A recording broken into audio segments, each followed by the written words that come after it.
Hey, Eric, good job with the clock there. Yeah. As he's talking about clock management. Hey, he's still doing good. Our own Mike Smith over there is just screwing it up. What are you doing? Got a couple timeouts. Yeah, you have the timeout. Oh, wait, hang on. You can take him in the locker room with you. All right, so we did talk about the Steelers there for a second. They had the week off. We talked to SteelersGab.com every week. And, of course, that's Matt Lodi, our good friend, who is standing by. Matthew, how are you? Hey, guys. Good morning. How you doing? All right, how was your bye week? Good. Hey, you guys could tell Howie, all the Steelers fans were out looking for those cool blankets he had behind him, but we just, we couldn't find them. And, we're going to continue to look for those cool blankets, but it looked like he bought them all up. So that's where all the Steeler fans were yesterday. So. Wow, sensitive this morning. So sensitive. Man, I'm telling you, that 1-minute rant, that was great. Is there a way we could watch that again later? I sure is. Of course, it's on Newsnet 5 all the time. Yes. You can go back and Right. redo that. I was very excited about it. Are you grumpy today? Wow, grumpy. He has no game to watch this weekend. All right, what do the Steelers work on this weekend? After LeGarrette Blount leaves the team early last Sunday, finds a job, plays well for New England. Le'Veon Bell obviously needed the rest after the workload he had last week. What do the Steelers work on in this bye week? Well, obviously it's 5 games left. They've got 3 of the 5 at home. I think it's a very favorable schedule. I think 2 things that this team still needs to obviously improve on. One is pass defense. I think when you look at the way that they've lost football games late with their pass defense, it's not been very good. I also think that they've got to work on red zone offense. I mean, they're one of the bad teams when it comes to red zone offense in the NFL when it comes to scoring inside the red zone. So I think those are the 2 big things. But, I think they've got to feel pretty happy about being 7-4. I think in their minds they probably should have only lost 2 games. The Browns game the second time around, of course, and then that Ravens game, they probably feel, and rightfully so, that they should have beaten the Jets and they should have beaten Tampa Bay. So, in their minds, they probably feel pretty good about where they're at. They probably feel that, they've got an opportunity now with the Saints coming in this Sunday at home to get to 8-4, and then they'll play their schedule out and take their chances. But I think that this is a football team right now that's shown the ability week to week to, number one, not know how they're going to play, but also, number 2, show that they can play with good teams. They played good with the Colts, beat the Ravens at home, obviously, beat the Texans at home. So they've shown that they've got the ability to beat some of the better AFC teams. We'll just see if they can do it for the next 5 weeks. I talked to a Steelers fan over the weekend, and tell me if you agree with this, Matt. He felt like the Jets game was the eye-opener that the Steelers needed offensively, that they had gotten a little happy with Ben Roethlisberger after he threw all those touchdowns in back-to-back weeks, and they kind of forgot about the running game in Bell. And he felt like, and not that he's an expert, but he felt like that Jets game opened their eyes up that they better use the running game as well as use Ben and not let him throw the ball around like he had those previous 2 weeks. Well, I also think that it has to do too with the fact that they've got a game plan for the teams that they're playing. I felt that the Jets' run defense was a lot better, certainly than the Titans was. So I wouldn't have had an issue too much with that Jets game being a little more wide open. I think the Steelers played a little too conservative in that game. I think they played right into the Jets' strength in that game. And then last week they came back and, after falling behind big 24-13 to the Titans, I felt like they kind of rediscovered the run game. And, Le'Veon Bell is a special back. I think when you look at this offense, guys, I don't think I'm going out on a limb. Ben Roethlisberger is a very good quarterback. Antonio Brown's a very good wide receiver. Le'Veon Bell's a good running back. Marquise Pouncey's a good center. That's 4 players on your offense right there that, I would put up against just about any other player in the AFC North. So when you've got those 4 guys on your offense, you should be able to go out and put up 24 to 30 points a week. That's just how this NFL is right now. It's a wide-open league. Even with the run game the Steelers have, I still think that this team offensively should not have many issues scoring points, and it's bad when they do, like that Jets game when they only scored 13. I thought that game really was the game. Like you said, Andre, it kind of was an eye-opener. It got away from them a little bit. They fell behind big in that game. But as I said before, maybe that is the wake-up call that they needed for this team to get going back on the run game, to get going a little bit more balanced on offense, not have Ben throw the ball, 50 times and have to throw 6 touchdowns. We'll see, though, because this is the first home game since that 3-game stretch, and 2 of those 3 games when he threw the 6 touchdowns in each of them. We'll see how they do this on Sunday against the Saints team that when you look at the Saints, guys, you know this from when the Browns played them, their Achilles heel is their secondary. Keenan Lewis has been banged up. Corey White and Patrick Robinson aren't very good back there as your two starting cornerbacks. Kenny Vaccaro's not had a great year at safety. We'll see if the Steelers come out this week and try to open it up a little bit and throw the ball a lot. Injury-wise for the Steelers, will they get Ike Taylor back next week? Anyone else they get back now after this bye? Well, Palomalu is the big guy that they'll get back to, Andre. Don't forget. I mean, he's got the knee injury. They're expecting him to be healthy. Ike Taylor's another guy that they're going to get back fairly soon. I don't know if it'll be this week or if it'll be the following week when they go to Cincinnati for the first time, and what's going to be obviously a huge game for this organization because they've got 2 games left against Cincinnati, and those are the 2 games that I think out of the 5 they've got to win. But when you look at their injuries, Taylor, Palomalu, Jason Warlidge has been, not Jason Warlidge, Jarvis Jones, the other outside linebacker, has been banged up as well. So those 3 players all should be coming back, and it gives this team a pretty good opportunity for these last 5 games to be healthy and hopefully for their sake to play well enough to have a chance to win this division. I think if they're going to win this division, they're going to have to win 4 out of 5 games, and I think 2 of those wins are going to have to be against Cincinnati because I said it to you guys before. I don't think it's a big secret. This division is going to come down, in my opinion, to Week 17. I think the Ravens lose to the Saints tonight. I think it opens it up for both the Browns, Steelers, and, of course, the Bengals also, who have that slight advantage because of that tie. I think those 3 teams are going to fight it out. I think the Ravens, though, are going to continue to be right there. I think it's going to be a fun final 5 weeks. We'll see what happens. But as I said, I think the Steelers, with 3 of their last 5 at home, they play the Falcons, they play the Panthers. A Chiefs team comes into Heinz Field. I think that should be an interesting game. And then the 2 big games, of course, as I said before, against the Bengals. Those are 2 monster games. All right, SteelersGab.com. Thank you, Matt Lodi. We appreciate your time. Thanks, guys. I'm going to head out Go and buy get those my blankets right now so I can get my interrogation room ready for next week, too. Yeah, Yes, go go get get your the blankets. blankets. Wow. Take care, buddy. Bitter. See you guys. Bitter man. Bitter.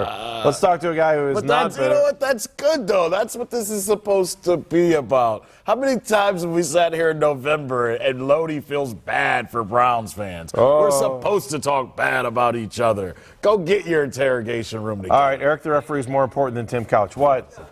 One thing, it's just it's evident now that this Browns-Steelers rivalry is kind of getting back into the stick of things. I mean, the Steelers weren't talking about the Browns the last couple of years. Yeah. That's funny. Didn't They you were just say talking that about 10 seconds ago? Yeah. He's the referee. He's more I'm the important. referee. I get to say whatever I want. Okay, why don't Oh, you throw a tough. flag Let's on go, yourself, Tim would you Couch. please? Tough Throw a guy. flag on yourself. Tough guy. Go ahead, you can do it. Throw a flag on yourself. No flag. That's too bad. No. All right, let's bring Tim Couch back in. Tim is hanging out in Atlanta after going to the game. I want to ask you this before I ask you about your game experience yesterday. With the fact that Ben Tate is gone, did that ease the minds of these running backs yesterday? And I know there were a lot of people saying, go to 2 backs, get rid of this 3-back thing. Yesterday it seemed to work. Right? Your thoughts on the Ben Tate removal and how that affected the game yesterday? Well, it sure made Coach Patton look pretty smart, didn't it, with his decision to get rid of Ben Tate. I think it cleared the minds of those rookie running backs. I think that now they feel like it's their football team, it's their offense, and it showed yesterday. I think the biggest thing that those guys bring is the ability to hit big plays, especially with Crowell. And we've talked about him all year long about his ability when he gets the ball in his hands to make something happen and pick up chunk yardage. And he was able to do that yesterday. The long touchdown run that he had, I thought was outstanding. I thought West ran the ball really well too. He ran the football really hard in between the tackles. He got to bounce a couple out to the outside. And definitely those backs look a lot more comfortable without Ben Tate looking over their shoulder. Tim, the one thing I think the Browns accomplished this week, and they've done this all season long, is that you can believe from the head coach that the best player is going to win. We've watched it with Justin Gilbert and Kejuan Williams. And you know what it's like within a football team. When you go out and you spend money in free agency, whether it's $10 or whether it's $10 million, and you're willing to say, hey, a guy that was undrafted is better than the guy we signed, a lot of teams wouldn't do that. And I think inside the locker room, the players appreciate that, correct? No doubt about that. I think he set the tone early with that. With all the looking at the quarterback situation, with all the hype with Manziel and all the pressure that there is to put the kid in the game, he's going to play Brian Hoyer because he thinks he's the best for this football team and the right fit, and he is. And he's done that, like you said, with a lot of other positions as well. And that's all you can ask for as a player. Give me a fair shot. No matter if my contract is less than this guy's contract, if I'm outperforming him in practice and games throughout the preseason, all that kind of stuff, give me my opportunity to play. Don't put me on the sideline just because you're paying the other guy more. And I think that those players believe in Coach Patton that he's going to do that, and he's shown it. No matter if they sign Ben Tate in the offseason to a nice contract, they bring in undrafted rookie running back, and he's going to be your starter. So it's one of those things that sets a tone, and it goes throughout the locker room, and guys buy into that, and that's what you want as a player. All right, you've been to a lot of football stadiums. What was it? Grade the atmosphere at the Georgia Dome for a football game. You know what? It was really, really good yesterday. It was an exciting game. It was a great crowd there, and I think just the way the game was going, it was back and forth. It was tight all the way through, and that fourth quarter was really exciting. And it was the first NFL game that I've had a chance to go to in a couple years. But I just thought it worked out perfectly. I was traveling through Atlanta and thought, let me go watch the Browns play. I haven't seen them live in a few years, so it was great to get there and be in the stadium and watch these guys and see some of these guys up close. And I'll tell you, watching Josh Gordon yesterday, he was the one I was kind of really paying attention to. Just kind of watching to see what type of shape he was in, how hard he was playing. I think he's got a renewed energy about his career and about playing for the Cleveland Browns, setting out those 10 games and kind of having, everything that you've worked for your whole life taken away from you. I think he's got a renewed energy about what he wants to be as a football player and how he wants to contribute to the team. And it showed yesterday. I saw him blocking downfield. I saw him making, a lot of plays, running after the catch, all those things that we know he can do. But, I think he, has a little bit more focus and a little bit more attention to detail than he's had in the past. Hey, Tim, I'm just curious. When you watch a game, what goes through your mind? When you're actually watching a game, are you in the mind of the quarterback? Are you, their progressions, and you're thinking about what the next play is going to be? What do you think about when you watch a game? I really do watch it from a quarterback's point of view. I watch coverages. I watch blitzes. I really pay attention to third down situations. And, I like to keep in the back of my mind, okay, on third and short, the last time we had the ball, they did this blitz or they were in this coverage. And then kind of see how they come back on the next third down.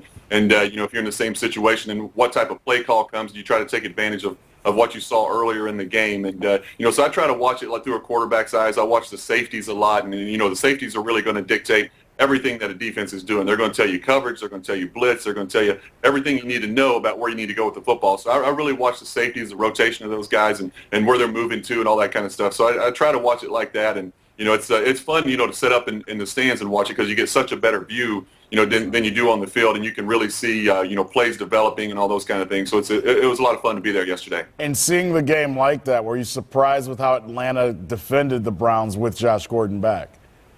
It was a little bit surprising. They tried to double him a couple times, but there were a lot of one-on-one situations where they left Josh out on an island by himself, and he took advantage of them. And, a lot of times, they just would throw him a screen pass. Josh is so good after the catch. They'd throw him a little screen, and he would make a nice run and get some big chunk yardage out of that. But I was a little bit surprised, and I'm not sure that, Atlanta knew exactly what to expect from Josh about how many plays he was going to be in there, how effective he would be. A guy sits out. You would think that a guy would sit out, that long that he's not going to be able to come back into a game and just walk on the field and have 120 yards receiving. But Josh is a special player, and you could tell that he put in the work during his time off. He wasn't just sitting around selling cars. He was working, and he was working on his craft. And it showed yesterday. I thought he played a really, really solid game yesterday. All right, Tim, we're going to come back in about 5 minutes here, not even, and we're going to do grade the team with you. So stand by. Thank you. We'll talk to you in a couple minutes.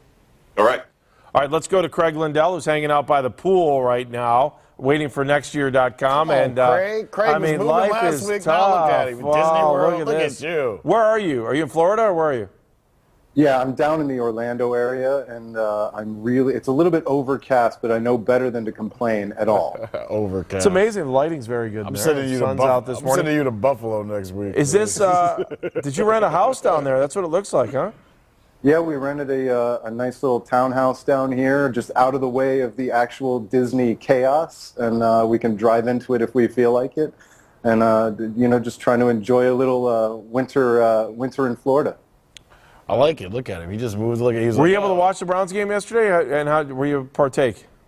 Yes, I did catch the Browns game yesterday, and it was it's an amazing game for the Browns to win because Mike Pettin probably had one of his worst games we've seen. Brian Hoyer probably had one of his worst games that we've seen, and yet still they managed to come out with a win. But Mike Pettin's going to have to do some studying about what not to do. Unfortunately, or fortunately for the Browns, he was bad coached by the Falcons coach.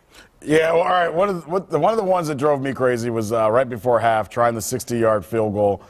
They got lucky, guys. If that was a touchdown by Devin Hester, and it very should have been or could have been. There were about 4 holding calls on that play. I know. You keep going back to that. But we're going to go back and watch that play again, and we're done. I'm telling you. I won't disagree I mean, with this that. is like this. Oh, yeah. It was bad. Oh, you think you're going anywhere? Yeah, No. It was bad. But that was a horrible decision that you can't make when these games are – let's be honest. The rest of these games are going to come down to one possession probably for the Browns, Craig.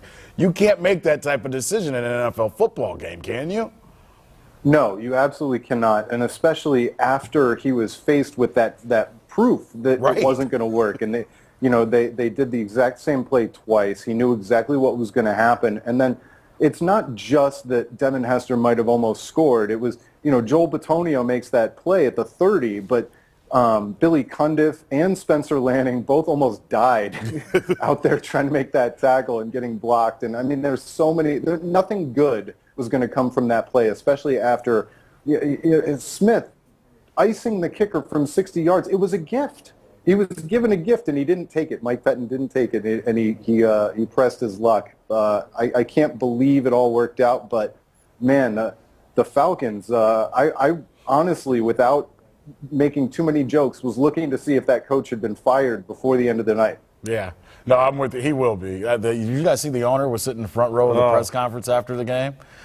Mike Smith doesn't have much longer to go. We talk about how bad Hoyer was, Craig. I thought Shanahan went away from the run way too many times, especially a couple times when they were milking the clock. The one bad interception by Hoyer. Why did they stop running the football? Is it that they get drunk by the idea of Josh Gordon out there on the outside? I mean, is that what it is? Because you're right.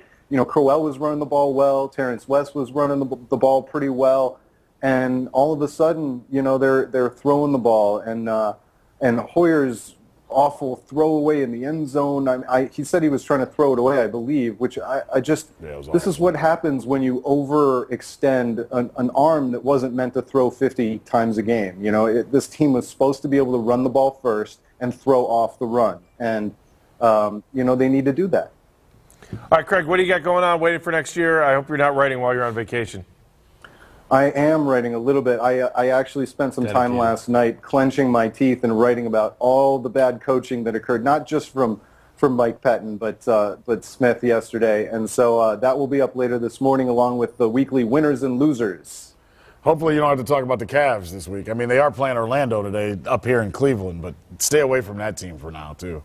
Yeah, I'm just, it's too frustrating. Well, I'll poke my head back up around February, I think. Thank you. I wish more people would do that with the Cavs. You have to wait till after Christmas at least. Yeah, you've covered the NBA. The NBA doesn't matter till the new year anyway. These guys will figure it out. All right, Craig, thank you so much. Appreciate it. Take care, Craig. Don't let too much sun hit you down there, buddy. I will Enjoy not. the vacation. Thanks, guys. Take care, buddy. Supposed to go.